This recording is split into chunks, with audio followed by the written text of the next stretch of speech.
Good morning, good afternoon, and good evening sa ating mga ka-internationals dyan. Ito na naman ang isang episode ng Usapang Biyahero. It's a Tambucho podcast. We are in a special place and a special episode. Nandito tayo sa Alcudra Lakes na napakaganda. If you can see behind us, it's a lake. We are in the camp setting with our very special guest. He's one of my good friends. Matagal ko na siyang nakilala. I met him with our studies in ASOG, Ateneo School of Government, Leadership and Entrepreneurship. Very monumental moment in our lives. Marami kami natutunan at maganda yung aming pinagsamahan. And now, we are in a different chapter, which is this Tambucho Riders group. One and only founder of Tambucho Riders, a very good friend of mine, Mr. Dennis Belgrado. How are you, sir? Woo! Woot woot! Kamusta, sir? Kamusta po? Well, ito, Fresh na fresh tayo. As you know, lagi tayong nasa biyahe, kararating lang kahapon. So, medyo groggy pa rin. Pero, gaya na ng pag-usapan, we have to be here. We have to join our friends sa special event na to. Galing pa kayo sa ride kaninang umaga. That's something that we don't have to miss, di ba? Kasi as a rider kasi, kahit napagod ka, we always have time for a good ride. So yes. Yeah, never miss a good ride. Never miss a good ride. Yes. Yes. So, unang katanungan, simulan na natin. Diretso na. Sige, go. Unang katanungan, how to be you po? Tell us about yourself. Who are your heroes and inspirations? Wow, heroes. Dati Superman eh. Ngayon Deadpool na lang eh. Well, wala tayong masyadong heroes kasi growing up naman eh, medyo may kahirapan tayo ng konti. So we don't have time to think about heroes eh. So talagang trabaho lang tayo ng trabaho. So yun na nga. Masyadong mahaba ang kwento eh. So paiigsiin ko na lang, di ba? Kasi matatagalan tayo. This is like 1996 when I started going to the Middle East. So nasa Middle East tayo, di ba? So I was in Saudi Arabia for like 4 years. In fact, the 4 years was like the longest time of my life. Napakatagal. 4 years lang yan. And then napunta tayo sa Dubai from 2000 until now. That's 25 years. Wow. Pero 25 years parang mas maigsi in comparison dun sa 4 years eh. So Very fast-paced pa. Yeah. So ito, gaya ng nasabi mo, marami tayong napagdaanan, napunta tayo sa ASOG, naging magkaklase tayo sa LSE, leadership. Oo. So, So sa tingin ko doon ko nakuha yung konting leadership na And that's parang doon ko nakuha yung magkaroon nga kaya tayo ng isang grupo na para dito sa sa riding. So, all right. Speaking of which, speaking of leadership, grabe no? How did you end up being a founder of this riding group which is making waves? We're moving and shaking things. And maganda yung ating transition this year and the following years. How can you explain yourself? Alam mo, Chris, hindi ko inakala na magiging ganito eh. Kasi in the beginning, this was like during the pandemic nung nagkaroon tayo ng close down or yung wala tayong ginagawa dito sa Dubai, lagi tayong nasa loob lang ng bahay. So, that was the point na sabi ko, ano kayang activities ang dapat gawin na kahit na naka-lockdown tayo? Kasi bawal noon, di ba, yung social distancing. So, I was thinking, paano ako makakalabas ng bahay and at the same time, ma-adhere ko pa rin yung social distancing policy. So, anong pinakamaganda, di ba? So, either magbisikleta ka or magmotor ka dahil walang makakalapit sa'yo. It's actually adhering on the policy kasi nakamask eh. Exactly. And not just that, walang makakalapit sa'yo, di ba? Kasi mabilis ka. So that was the beginning. Pero in the beginning nga talaga, ayoko magmotor eh. Kasi I was always afraid na gaya ng mga sinasabi ng iba na yun na nga, pag nagmotor ka, yung kabilang paa mo ay nasa hukay na. Very, very risky. Pero yung pala, dapat talaga, like all other aspect of lives, pag-aralan mo. Mag-aral ka, bigyan mo ng konting dedication yung ginagawa mo, gaya ng ginawa ko, nag-aral ako. In fact, after that, nag-training pa kami sa Touratech for off-roading. Pero that's another story siguro. So yun na nga. Ika nga sa LSE, the bigger the risk, the bigger the reward. The reward. Exactly. So yun ang simula, pandemic. So nagra-ride ako mag-isa. And during that time, pwede magbanggit ng pangalan, di ba? So during Shout that, out. shout out kay Chito de la Cruz, Ay. Gary, Gary Estrada. na, Tago na lang natin sa Gary pangalan. Garrigues. So that time, so ako muna, and then si Chito nag-join, and then si Gary. So tatlo kami, and then yun na nga. Yeah. So we started just riding for fun. And then yun na nga, dumating na yung mga OJ, dumating ka na, dumating na si Joshua Montipolca, dumating na si Pastor. Si Pastor, kung nasaan ka man, asan ka na? Where na you? Where na you? President natin si Edison. So yun, yung mga OG ng grupo. Yun. Let me redirect you somehow. Kung natatandaan mo yung Genesis chapter, pinulutan ka namin nun. Exactly. Kasi absent ka. Well, Gaano katotoo yung mga chismis naming pinagkakalat?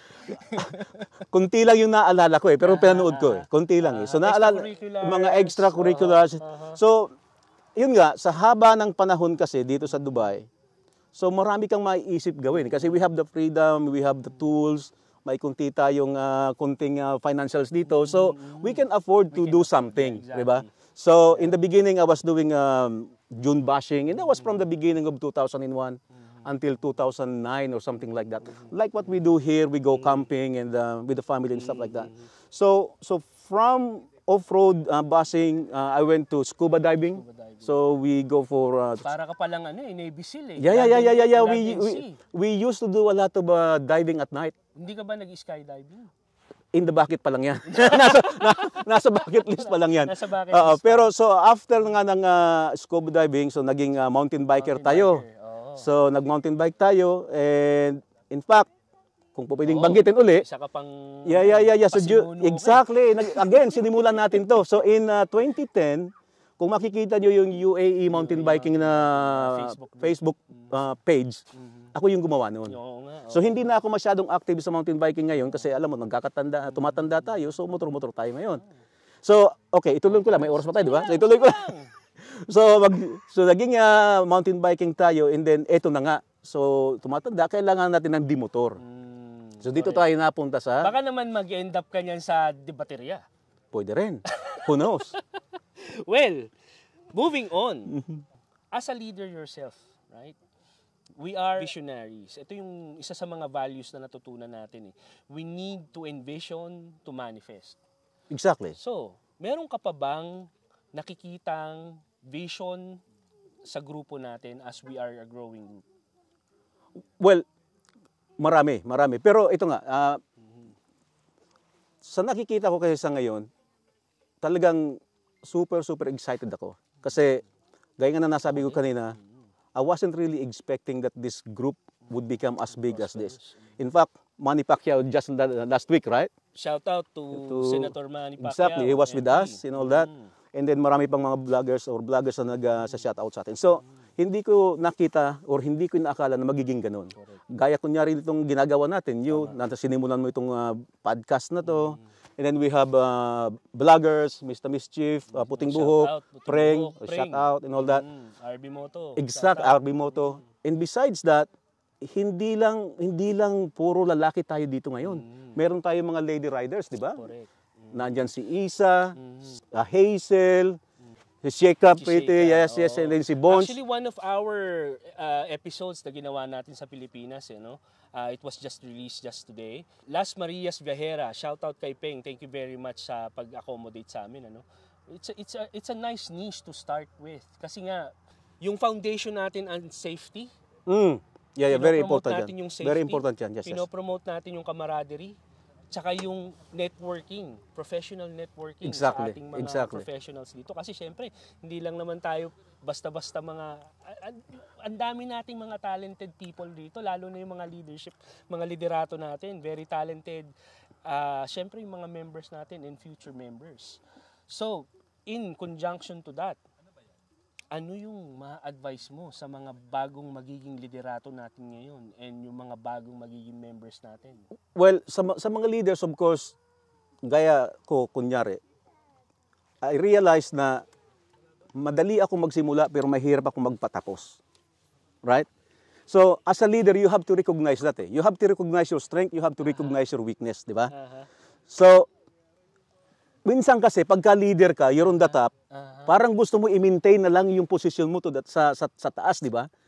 So ayaw mo nang ibigay. So as a good leader, and I advise this to the coming leaders in the future ng Tambutso, na let go. Give other a chance. Give other people that yung sa tingin mo ay mas magaling kaysa sa'yo. Like for example, so we talk about founding the Tambutso in 2020, and I was the first president from 2020 to 2022. And I was like, that time I was thinking, how can I grow the Tambutso more than what we used to have those days, right? So sabi ko, parang dumating na ako to the point na nasa plateau na ako eh. So I have to find someone to continue.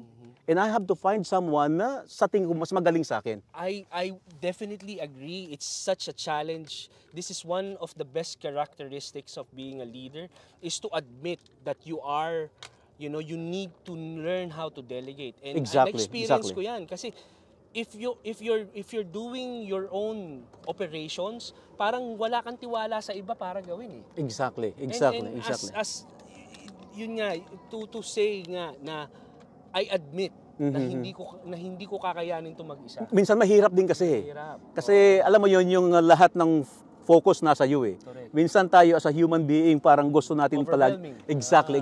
Pero yun na nga, since na nakalagay na 'to sa natin sa bylaws natin na every year we should have new leadership, new president, unless na talagang napakagaling niya. Coerced. So, yun na nga. So ituloy natin. Tabi-tabi po. Ituloy natin na simulan natin. Give other a chance to improve and, Well, katulad nga nung sinabi ko kay Sir Ray, no? Mag-drop names na tayo. Drop names na natin to, ha? Katulad nung sinabi ko kay Sir Ray, no? Hindi ka naman kailangan maging nasa posisyon para maging leader. Exactly. Kasi in the end of the day, tayo, we believe in democracy. We believe in democracy. Tsaka nasa likod natin yung mga ex-presidents. Exactly. Hindi naman tayo nawawala eh. Like for example, ako, hindi na ako yung president. Si Edison, hindi na rin siya yung president. Pero we're still very active in the background.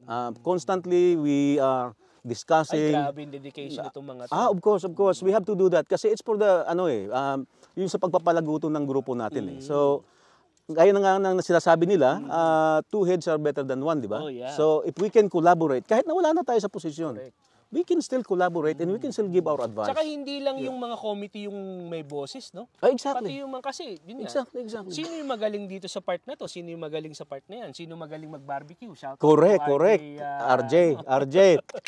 Sino magaling tumugtog? Gusto ko lang munang i-share sa grupo o sa lahat ng viewers natin. Yung initial talaga na naging vision ko sa grupo dati. Kasi maybe yung mga future leaders natin makita din nila yung side ko and then maybe they can continue from there. So in the beginning, kasi alam naman natin, di ba, the image of motorbike riders parang always like the bad guys, Marlon Brando and all that, right? So exactly. So I'm not saying those days is masama yun. Ang gusto ko lang mangyari, we should have or we have to have another face of the motorcycle or motorbiking, di ba? So ang gusto ko dati in the beginning, I was just thinking na siguro dapat maging set an example. Wholesome, witty ang dating natin. Tsaka yung bang wife or girlfriend friendly na pag lumabas kayo hindi ka pinaghihinalaan na kung sino-sino iaangkas mo, di ba? So dapat sa atin iaangkas lang natin yung mga misis natin kung may umangkas man, ghost ride yun. Exactly. kung napapansin mo mga Chris, ibalik ko yung usapan. Kung napapansin mo, in the beginning yung logo natin is parang nakakatawa. Di ba yung parang yung Tambutso na nakasakay na parang ano ba tawag doon, yung parang nakasakay ka na lumilipad, yung witch sa ibang bansa. So medyo nakakatuwa yung dating yung onggoy, yung monkey na nakasakay doon sa lumilipad na Tambutso. So ganun yung gusto ko mangyari. Kaya lang siyempre, changing the leadership, evolving. Ito, mayroon na tayong tigre. Very alpha. Nagkaroon tayo ng aso dati. So, ang gusto ko lang sabihin dito is, yung mga darating na members or leaders, they have to look back. kung ano yung sinimulan and maybe pwede nilang idiretso or maybe pwede nilang baguhin. But somehow, we should always remember the roots. Correct. Yun nga yung katulad ng sinabi ni Sir Ben Quince, no? The future episode coming. 1%. Kailangan ng isang grupo is a good foundation. And this Exactly. good foundation came from no other than Mr. Dennis Belgrado. Toast tayo, sir. Thank you. So, good morning, good afternoon, and good evening sa ating mga ka-internationals dyan. Ito na naman, isang napakagandang episode. Kahindik-hindik, kagilagilalas. Kagilagilalas. This is Chris Calumbiran and Dennis Belgrado. signing off. Ride safe, ride strong. Aywa, one cut. Di na record. Oh shit! Di na ako makakapagsalita. Tapos na. Ulit. Ito ba yung bibindutin? Namatay yung apoy. Walang pumunta. Tignan mo. Akala mo nagbibiro. Tignan mo. Di ba dapat ano to? Nagano yung number?